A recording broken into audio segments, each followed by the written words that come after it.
Hello, dear ones. Father Peter John here, coming to you from All Saints Orthodox Church, Bloomington, Indiana. Christ is in our midst. You know, I've waited to talk to you about this next American saint because the timing hasn't seemed quite right. There's been so many hot and sunny days with the birds singing and the bugs buzzing about, trying to get my goat. And I didn't feel like it was an appropriate time to speak about St. Peter the Aleut. His story is really tragic. It's, of course, glorious and resurrectional at the end.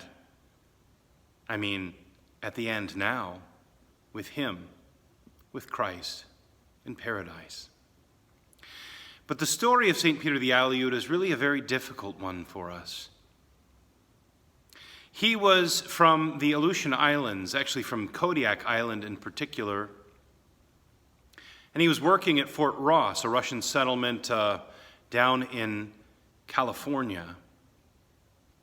In 1816, the Spanish colonial government decided to expel all of the Russian traders, workers from California.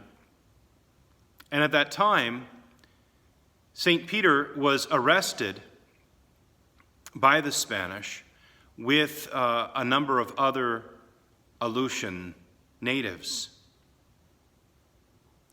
In the middle of the night, some Roman Catholic monks came to the prison. They were determined to do whatever it took to make converts out of these native Alaskan Orthodox Christians. So they started with Peter,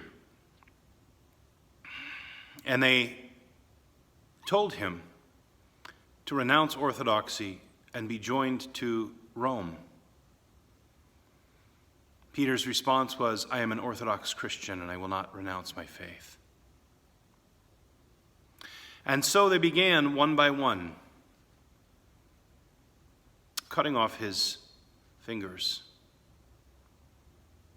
and then his toes, asking him each time to renounce his Orthodox Christian faith. Each time he responded, "I am an Orthodox Christian, and I will not renounce my faith." Finally, he bled to death.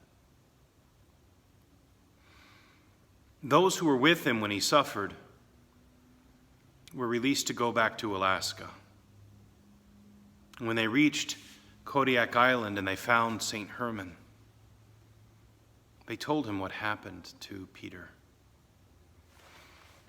St. Herman raised his hands, stood before his icon, and cried out, "Holy new martyr Peter, pray unto God for us."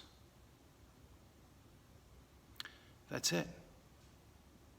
It's a simple story. It's a tragic story.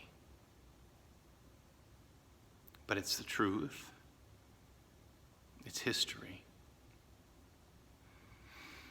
So we cry out together with St. Herman on this stormy, dark night where the wind is raging through the trees, tearing the branches. We cry out, "Holy St. Peter, pray unto God for us." Christ is in our midst.